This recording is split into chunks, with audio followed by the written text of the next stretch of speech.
disturbance. I'm gonna go check it out. We request that everybody stays calm at the current moment. Who are you people? I want a coffee! You are now tuned in. 5, 4, 3, 2, 1. Where love and life come together. From the Spacebird Media Studios, it's Roxanne Ace Unlimited. All right, we're back. Yay! Who would have thunk it? You know, it feels forever, but so good to be back with Roxanne and Ace. This is Unlimited. How are you, my friend? If I were any better, there'd be trouble. You know, I always say that. I feel fantastic. This moment has finally arrived. And what I want to say is for those who have been with us and listened to us on the radio, we're both longtime DJs with decades of career. Yeah. Then you know us. For those of you who don't know us, I want you to know that you're in a safe, loving, and fun place. Mm-hmm. Yes, number one, we're going to talk about Jesus Christ because he's changed both of our lives. But if you don't know him and you're already wanting to push a bye-bye button, is there a bye-bye button, Ace? There always is. Everybody, but they come in and out, right? It's always, all right, I'll see you later. That's the great thing about podcasting. You can pause it and come back. Don't see you later because both Ace and I are miracles walking. I should be dead for one, the way I used to live.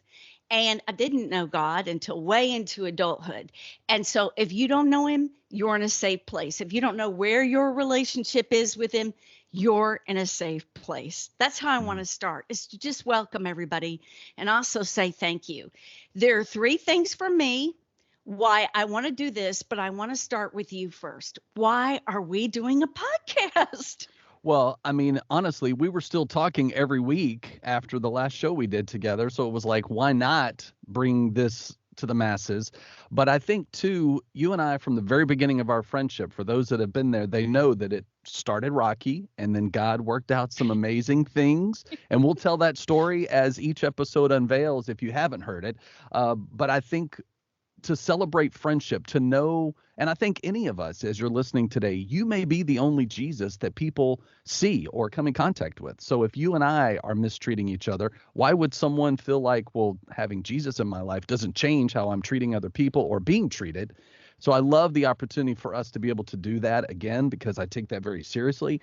But I also feel like after this year of sabbatical, you and I are in different headspaces. Like we're in a place of growth and rest and maturity that just brings a lot to the table that I just feel like after all we've been through, that why not? You know, and God never, and if there's anything I feel like I've learned, and you know this about me, I listen to God daily. If he goes, wait, I know to wait, like the hurry up and wait mindset of what it means to follow Christ. Okay, God, how long? Are we waiting 10 years before we try to do this again? And he made it very clear to both of us. So we knew that this was just a natural setting. So for me, it's all about never saying no when God says go, you know.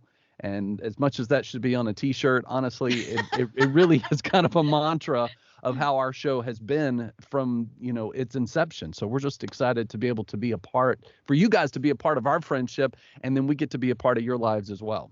All right, for me, it's God, health, and you. And by you, I mean you, my wonderful partner and friend in this life that God gave me as a gift. By God, I say I thought maybe the season of my broadcasting career was done. And I really needed to hear clearly from him. And the enemy battled me. The enemy tried to eat me up. Who cares? Two people and a puppy will listen to pop, whatever. All of those things the devil whispers, it's over for you. You're done. And, you know, I'm just going to admit to that. And I felt in a way that I was being devoured. And scripture talks about that. Be sober, be vigilant, because your adversary, the devil, walks around like a lion seeking to devour you. Yeah. And so I've been leaning in to 1 Peter 5:7, casting your cares on him.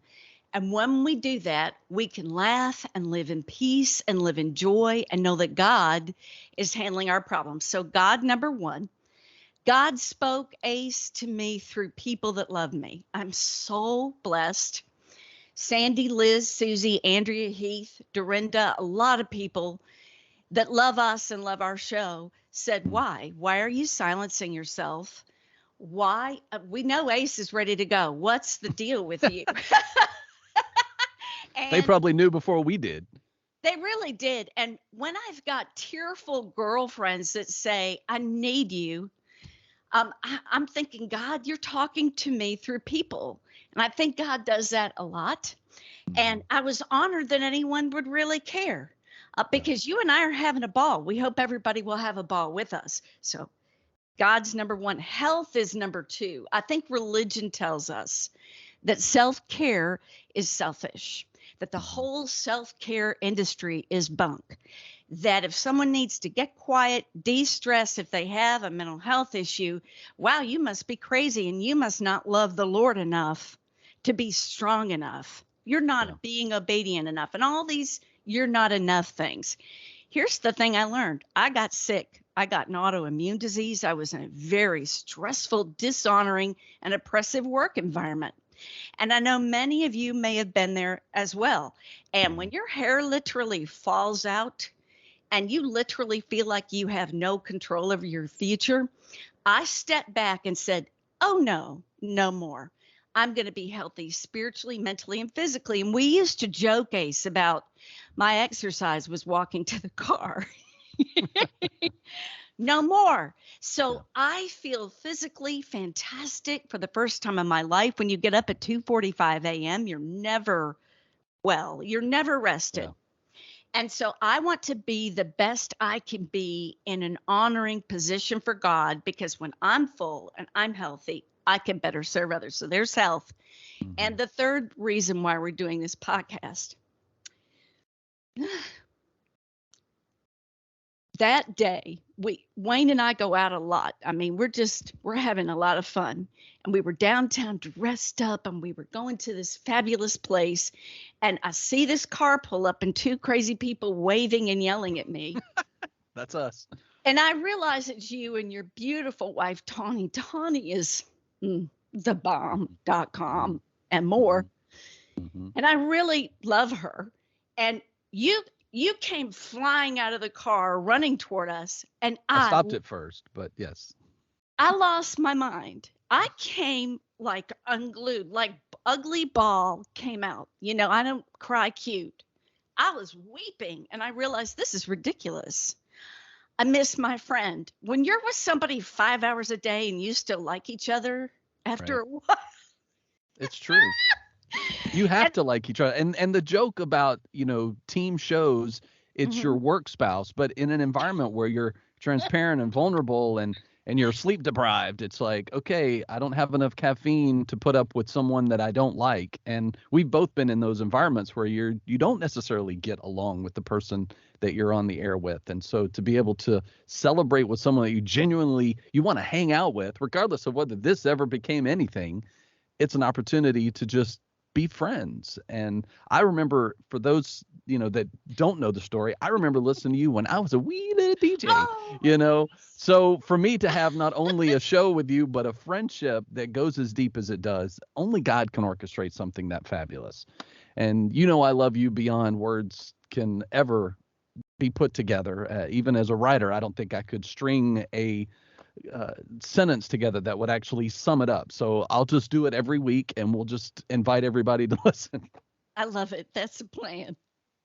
Well, and I know too, before we get into the next phase, I know that for a lot, as we're embarking on this, you have ways to be a part of the show. We want to tell you to subscribe and follow us.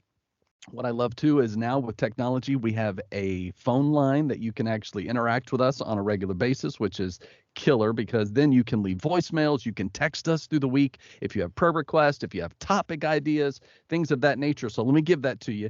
659-236-1300. That's 659-236-1300. That's a call line and also a text line. And then, of course, if you follow us on our website, roxanneace.com, we're excited to be able to bring you weekly posts. We've now got our store officially open with hoodies and T-shirts and coffee mugs. So get your official gear and be unlimited with us in the new year. And don't forget YouTube.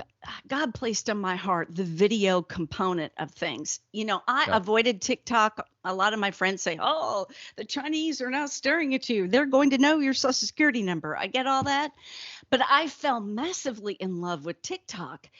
I think a video component lets you see someone's eyes and into their heart. And so if you would like, and I don't look how I sound. I've been told that a lot. So if you're not familiar with us, please go check us out. It in a way, video is like really intimate. Yeah. But I think it's where a lot of people are going right now. So check us out on YouTube. Absolutely. And also big thanks to My Brother's Cup, which has always been a staple of our show, because the Roxanne blend of coffee is, if you didn't have it for the holidays, it's going to feel like a holiday. I mean, you describe it better than anybody because your name is on it. So I will let you do the honors. It's a little bit of pecan and a little bit of caramel and a little bit of sunshine and joy. It's a little bit spicy, which sounds strange when it comes to a coffee. But Mike Pittman, the owner of MyBrothersCup.com, passed away. Whew, don't get me started on that. He started a coffee company to honor Jesus and to go on mission trips. So when you buy MyBrothersCup.com, the Roxanne blend, it helps spread the gospel of Jesus Christ. It's good stuff. So we appreciate you being a part of it. Of course, if you want to make sure you hear future episodes, subscribe wherever you like to podcast. And that way, no matter where you're listening, you always get a notification when new episodes drop, which, by the way, is every Friday. So, we're off to a new year, and we hope that you'll be a part of what's going on. It's Roxanne and Ace Unlimited, our brand new podcast. Welcome so much. I'm still going to call it a show. Is that okay? Sure. It is. Every episode, right? It's like when you watch your favorite TV show, right? You're gonna binge your Roxanne and Ace Unlimited every week, and then when there's ones you forgot to go back and listen to, you can always share with your friends. That's what I like about it. So something struck me that I really wanted to share. I found it on Instagram, of all places, Napoleon Hill Official. If you don't follow that, it's amazing. The 25 things that people regret when they're dying. And you've heard the story of the nurse who was in hospice and she had a top 5. This is 25, and I don't imagine we'll go through them all. And we're going to save numbers 1 and 2 for last, Ace, if that's okay with you. But let's look at a couple of these on this list of things that people regret. Number 8 is not being more health conscious. Yeah. Well, and I think, for at least as in our household right now, we're trying to be smarter on the foods we're choosing, because so much of what we eat gives us proper or lack of energy.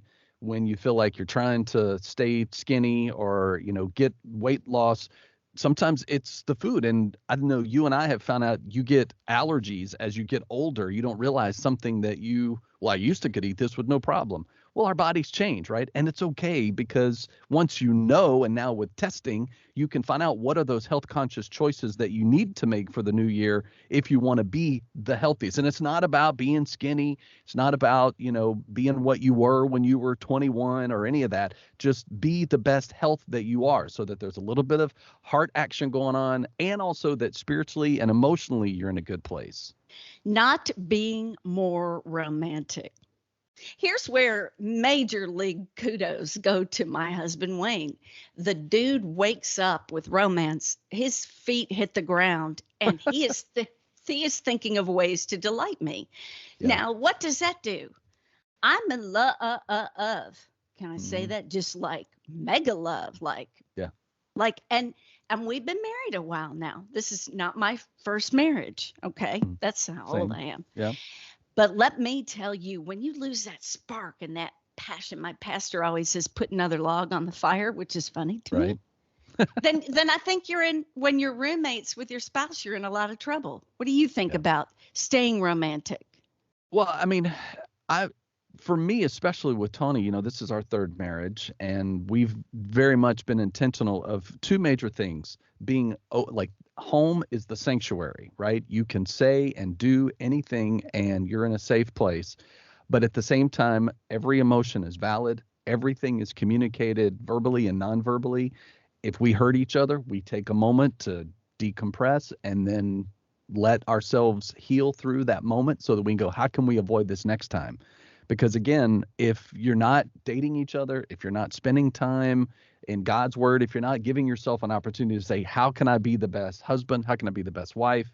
And again, if nothing else, this year should be the year of compassion. That's kind of my new place of, you don't know what someone's, if my wife comes in at the end of the day, even if we've texted and talked, she may be in a headspace that she may not want anything other than just my arms around her because she needs a moment. But also she may need a minute to just go, and I need to be there to listen. And same, and it goes both ways. But again, she doesn't romance, sound like blah, blah, blah, blah, blah, blah. she does not. Hers is in a much more audible tone than that. But the funny thing is, and I say this very transparently, romance and foreplay start, just straight up. For those that are married, you know what I'm talking about. From the last time you had sex to the next time you wanna, every bit of that romance and conversation is a part of your relationship with your spouse. So yeah, New Year's Eve, he said something to me that was, and I spent all day thinking about it. And let me just tell you, it cranked it up. And something happened too when we were out New Year's Eve. It was so, we're really going to share on this show. We're going to be bolder more than this ever. year. We were at a really loud club with some music that had lyrics in it that I was getting an education. I will say that.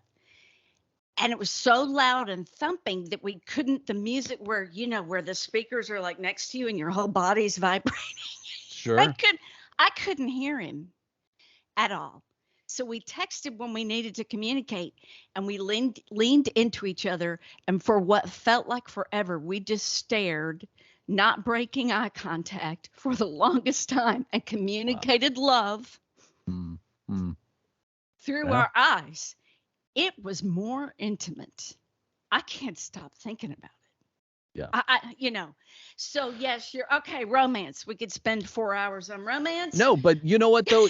You bring up something that's very serious to me, because like eye contact, like when I'm like, because eye contact is such an intimate thing, think about who you're locking eyes with that you shouldn't, that also could be affecting romance in your relationship. Like I probably look down a lot of times when talking to women, because there was a time as a player that I was sending the wrong messages and didn't realize it. And then I knew that even when I wanted to send the right message, they may not want to receive it from me. And then you become this jerk, this whatever. But ultimately, and I tell my wife all the time, I know there will always be someone in the wings waiting for her. There's always going to be someone in the wings waiting for me if something were to happen to us. But we know that so that we can be conscious of it when we're in public. We can be confident in who we are, that I'm not here to make you happy. I'm here to celebrate when you have the things that are going on in your life, and same for me. But again, romance is about that open transparency of, I choose you. I woke up today, I choose you, and you are the person I want to celebrate with. You know me better than anybody. And it's, I cannot express that enough, of that it starts from eye contact to communication. That's how we find romance. Oh, Ace, that's good. Okay. Number 25 on the list is not leaving a legacy. And I don't want to spend a lot of time on this, because later in this show, if we get to it, I do want to talk about what it means to use your gifting that the Lord gave you to create a legacy. When I pass, I hope someone will miss me. I'll be in heaven, and it's going to be grand. But here's the thing. What am I doing to use my gifts to purpose the kingdom of God, to be a representative of him? And I believe that's what legacy is. How about you? Yeah, no. And, when you're in a situation where you have maybe a family legacy that's not the greatest, it's not rooted in Christ, or it's not rooted in anything that you want to brag about, what legacy can you leave? My wife and I just saw the movie The Whale with Brendan Fraser. I've got to see that. It'll wreck you, trust me. But he gets to that point in the movie, and I don't want to blow it for anybody who hasn't seen it, but there's a legacy aspect to that, because he is living in a place in his life where he wants to make sure that his daughter's okay, that he didn't just have this crap life, that he has nothing good to show for it. And again, it's not about, well, I want people to talk about me when I'm gone. You want people to take what you loved them with, which is your best version of you, and then that's what moves forward. That's the part of you that continues on. Why are you the way you are? Well, my dad loved me like this. My mom loved me like this. And they taught me how to love with the love of Jesus, or just in always being consistent and being there. And that's the kind of legacy that I think is lasting. He's tremendously overweight, correct? Is what I Yeah, understand. in the That's movie, why he's yes. called the whale. Yeah. The whale is in reference to him. Incredibly sad. I don't know if I can make And it it's through the- making, Yeah. yeah, it makes reference to Moby Dick. There's a poetic analogy in the movie as well. So for those that remember Moby Dick from when you were in school, you'll get it. But Okay. it's good stuff. Number 2 on the list, because we promised to do the top 2, not being your authentic self. I tried so hard most of my life to be somebody else. And if I can pass anything along, be your authentic self. Find people that you can be real with. I think that's super important. Yeah, and I think too, if you, this is where as a Gen Xer, I love to kind of pat myself on the back because we're a generation where we don't care what people think of us. Yes. You know, Yes. we remember the days before the internet, and we still miss those days. You know, the pandemic shot us a lot of that nostalgia, but I mean, be comfortable in your own skin. That's the thing with my kids now. Like I have adult daughters, and now having, you know, a 14 and almost 12-year-old at home, I want them to be comfortable in their own skin sooner than I was, because it's not about what other people think of you. It's all about your relationship with Christ first and foremost. But even if you've burned a bridge with someone that you're trying to regain that friendship or that connection with, God may be keeping them out of your life for a reason. You know, we've talked about this on previous shows, that the gift of goodbye, that is a gift from the Lord, and they may be out, but the people that are now around you are your future, are your people that you're supposed to be loving and influencing, which is what ties into this number one thing so beautifully, is doing more for others. What are you doing and laying a seed? Is it the person in front of you in the drive-thru or behind? Is it the person that's in your house? Is it the person in the cubicle next to you? Is it your neighbor? I mean, all of those things are connected because you look beyond what do I need or look at me. It's a, hey, how can I help you today? And I And I think always that's think where, of you with that. I'm sorry, I just interrupted you. I no, always think of you with that. And I've told Wayne this more times than he can probably count. I am not fond of shopping. So I have my blinders on. I want to get in, get the thing and come back out. I think I'm kind of like a dude that goes hunting. We don't, we would really like to get our stuff and go. And I tend not to see people when I'm out being very purposeful. right. Well, our purpose should be being a reflection of him. And so I so appreciate that about you, is that wherever you go, you're a conduit for God's purpose. And I love that. It is good. We're Roxanne Ace Unlimited. We appreciate you being a part of this year as we kick off a new season. And as we want to thank our friends at My Brother's Cup for being our sponsor and helping to make this a reality. I know that as we get into the new year, there are goals, predictions, things that we want to do or move into. And I've already shared my word, compassion, being more compassionate to those. You don't know what they're going through. Do you have a lean yet? Do you kind of know where God's placing your heart? I will say wholeness. Your body's the temple. Let's be as healthy as we can spiritually, mentally, emotionally, and physically in order to serve him as best we can. Yeah. Wholeness. Well, and you know what I love about that too is in the time that I've known you, and again, I'm not trying to make you cry, but it's just the truth. You are someone who is always looking out for the other person first, but you're also setting boundaries after a life of when you didn't have them, not to tell your story. That's your story to tell. But we both, that's what drew us to each other in friendship, was the fact that we didn't set boundaries in our lives. We allowed people to mistreat us, or we allowed ourselves to mistreat others because they're like, I'm a hot snack and this is what you want. And, it's like, that's the truth. But you get beyond that and you go, okay, I can still carry a little swagger without necessarily feeling like that I'm full of myself. And there may be people that hold us in those places forever, and that's fine. But again, to quote Ted Lasso, do you want to be judgmental this year, or do you want to be curious? And the more curious we are about where people are, it allows us to be compassionate. It allows us to have wholeness with them, with God. It makes it for the best year ever, in my opinion. Hey, Ace, you're a hot snack. Okay. Let me just get a little drink right here. Okay. That's how it happens. I know that as we lean into and you being the avid reader, this probably comes more from you, but you and I have a liking in the stalking of Tim Tebow on social media with his relationship, his ministry. He doesn't even have to be on the field, and everybody's like, "What's Tim doing?" But he is a interview that will hopefully happen on this show at some point. He is a two-time National Football Champion, a Heisman Trophy winner, a first-round NFL draft pick. He also did baseball, an analyst with ESPN and the SEC Network. Hopefully everybody knows who Tim Tebow is. But we want to talk about him for what he says your focus should be after Christmas and going into the new year. He shared this on, of all places, Fox News. Not on Christianity Today, not on his own podcast, a venue seen by, when I got to be on Fox News right before we went on Greta Van Susteren, they said, oh, by the way, we have 44 million viewers right now, and you'll be live. No pressure. And a sound did come out of my mouth, even though part of me was like, wow, I'm going to faint now. Anyway, back to Tim.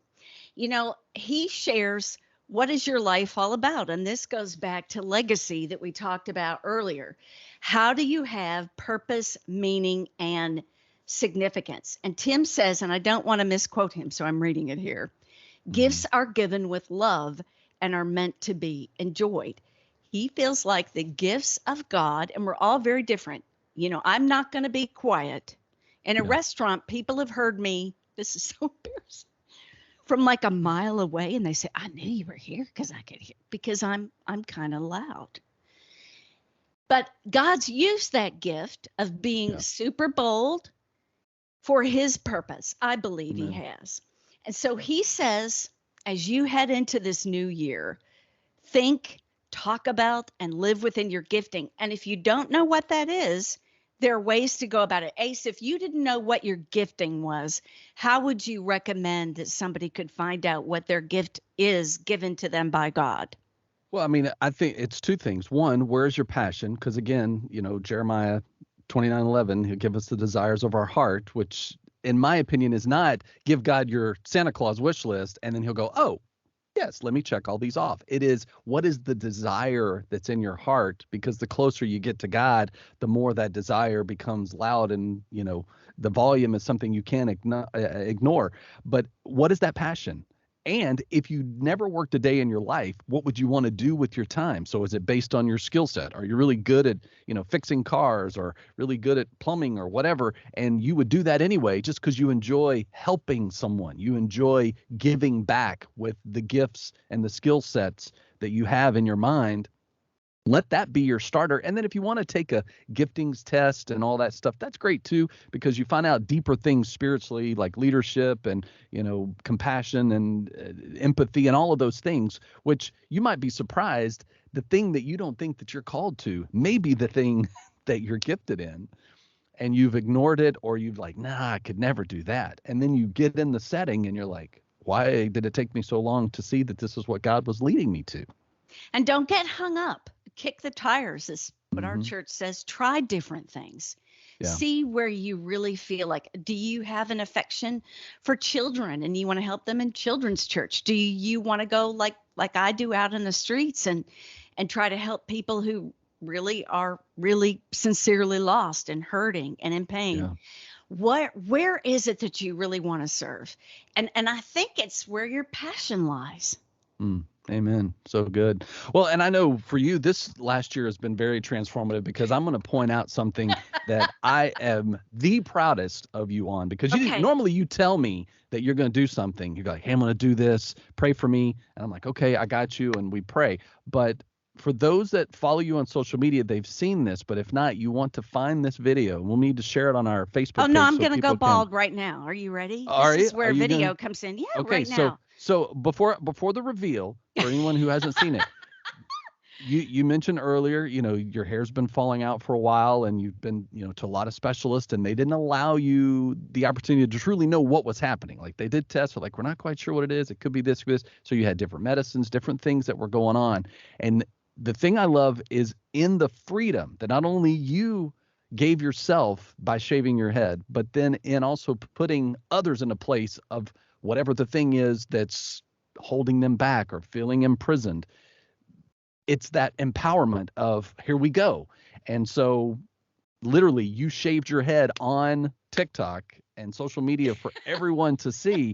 And you got a good looking dome. So as we unveil, I'm just going to say, as someone who used to shave his head, I'm like, that's a good looking noggin. Well, I went to 5 different doctors to find out what was wrong with me. I finally had a scalp biopsy. Lichen planopilaris is what I have. It's a rare form. It's like an alopecia, and you get bald in the front and the sides. You still have some hair hanging on in the back, which is horrible. And I will admit, at first it was very traumatizing because what woman doesn't love her hair? And so to have it falling out, and it was dramatic fallout, like, oh, wow, this is not good. Something's really wrong. But every trial that we go through, everyone really, I believe, strengthens us. And I started, when I admitted what was going on, I even showed a picture that was really kind of horrible. Yeah. Because I like to be pretty. I don't want to be walking around with a bald head. At least I told myself. But Ace, God gave me a ministry with it. He really did. I've talked to so many women about their hair loss, including those that went through chemotherapy and couldn't help losing their hair. They were battling for their lives. And the kinship I feel with these women has been amazing. And I was just hanging on like some people in life who hang on to the little tufts of hair that are still left. I thought, why am I doing that? I'm going to have freedom. And so I'm going to take my headphones off. All right. And I have so many wigs. It's embarrassing. Like a lot of people have shoes and a lot of clothes. You have But a for wig me, it's closet. wigs. And Yeah. ta-da! Lily. There we have it. A bald head. And what I didn't know is it's very fashionable to be bald right now. My New York Times told me that. Shaved heads have people buzzing. Why? Because it's an empowerment. Mm-hmm. It's a compliment to any outfit. You feel fierce. Now, I don't always walk around bald because what I discovered is if I do, a lot of people do think I'm sick. Right. You know how you treat somebody when you think they're sick? I don't need Sure. to. I want to go, hey, I'm not going through any treatments. It's really okay. And it makes some people very uncomfortable. But the clean feel and the joy of just being able to be, and you know what? In my convertible, nothing's blowing. Now, I do have to make sure this white, very, very white noggin is covered up with some sunscreen. Yeah, you need some aloe so that way that it allows you the freedom to not have that happen. Because I did that. I remember when I was in college, I was helping out with the CFL, which was like the Canadian Football League. I was running cable on a cloudy Sunday, which I thought, oh, this will be fine. Bald head, I don't need to worry about it. Noon, kickoff, whoosh, sun came out. I was underneath that beaming sun for 5 hours at that point. The most excruciating pain was having that sunburn because you were like lobster red.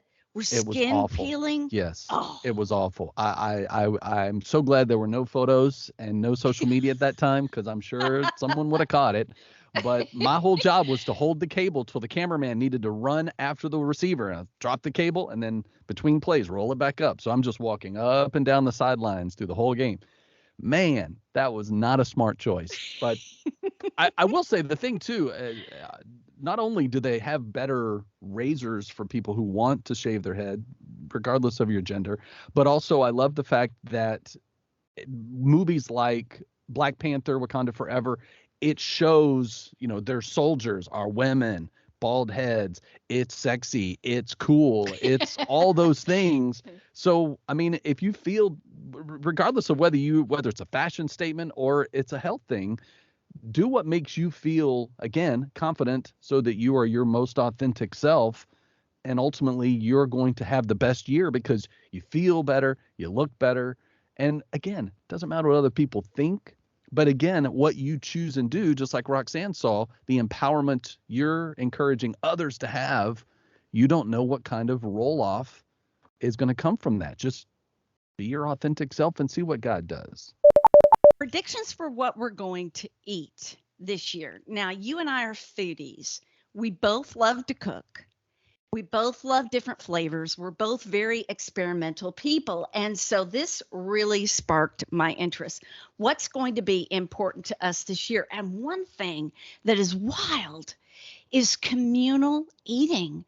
We're going back to literally dipping bread in the same chalice. And we're back to even a buffet because people long to eat and to drink and to celebrate and to use food as love, which I believe it is. When I cook for people, I feel like it's love because the pandemic, it was rough. Yeah. Well, and we as a family, we have started trying to be more at the table. Like we know there's going to be nights because, my family is a music family. So between playing gigs and shows and having rehearsals and things of that nature, people are in and out of the house late hours of the night. But when we are all home together, we try to have at least that one meal so that dinner, or maybe if it's a weekend, it's an early lunch or something, so that before we go off into our adventures of the day, we have had that meal where we can make eye contact and we can have conversations with the kids and that they have those memories growing up of that. Yeah, I love just sitting at the table together because when I was a kid, that was a mandatory thing. And we didn't have devices to distract us. Like TV had to turn off. You could at least play music in the background, which typically, in our house of vinyl records, there's at least the Beatles or something playing in the background. But again, that having that eye contact. And I think, too, the holidays make it even more special because you're with people that 2 years ago, you didn't get to spend time with them. So you appreciate those relationships more. The mixing of flavors is going to be big this year. Japanese food combined with Peruvian food. Now, what does that mean? Well, Japanese spices and potatoes that are a part of food from Peru. One of the interesting and eclectic combinations that people are striving to try different things. I always want to try different things. One thing that's going to be big this year, Nigerian food. Have you ever eaten Nigerian food? I have not, at least not to my knowledge. I haven't either. And so we need to become aware of where we can eat Nigerian food. We're not in New York City. Yeah. If I did, I would eat my way through New York. When I lived in Chicago, the food culture of Chicago, you could just move there just to eat. Well, the pizza alone is you're like, okay, there better be something healthy in this because I'm eating it because I'm in Chicago. Same thing with New York. You have to go and have an authentic piece of New York pie. Oh, so good. So these are among the trends for the new year that I think are pretty exciting. Also, Ace, you're going to love this. A joke in our house is I'm really ready for dinner at about 4 o'clock or 4:30. And this is a flashback from when you and I used to get up at 2:45 a.m., which nobody should do that, by the way. Right.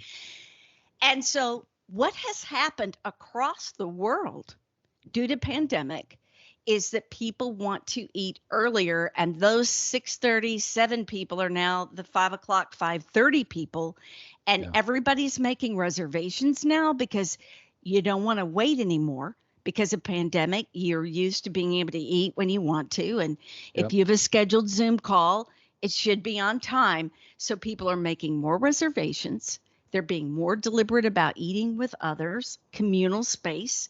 That's important. And they're eating earlier. And I don't know if I can be happy about that because I don't need competition in my 4:30 dinner.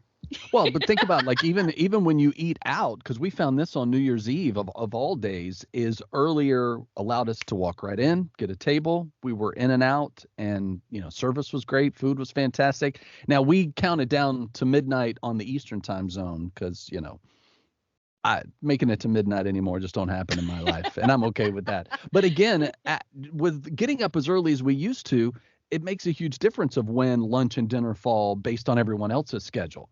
So am I waiting to eat with everyone else, or do I have a little something before everyone shows up for the meal, or do I just wait and starve myself? But I don't know. There's nothing wrong with fasting, I guess. So you just kind of look at it as a healer from that perspective. All right, that wraps up week 1, episode 1 behind us, and looking forward to the future. Roxanne and Ace Unlimited, thanks to our friends at My Brother's Cup. And it's like riding a bike. You just jump right back on and make sure the seat's high enough. I love it. Welcome back, old friends, and those who are new to us. We'll let you know a little bit more about what we're all about in our future episodes. We welcome you. We're super excited to see where God's going to take this. We hope that we have nuggets during the podcast that enrich you and that benefit you, things that you can ponder and think about to hopefully help improve your life. I know it helps me just being near you, Ace. So we're super excited for the future and so thankful for you. Yeah, so make sure you find us online, RoxanneandAce.com. You can also, of course, submit through subscribing to your favorite podcast wherever you're streaming us right now. You can watch us on YouTube. Hi, everyone. But make sure you share. Tell your friends if you like what you're hearing. Let's get the word out. Let's make things happen, and we'll look forward to hanging out with you each and every Friday. So have a great rest of your week. I love you. Love you too. You've been listening to Roxanne and Ace Unlimited. To make sure you don't miss future shows, you can subscribe anywhere you like to podcast and catch up on anything you've missed. Find out more at RoxanneandAce.com. Roxanne and Ace Unlimited is a production of Spacebird Media.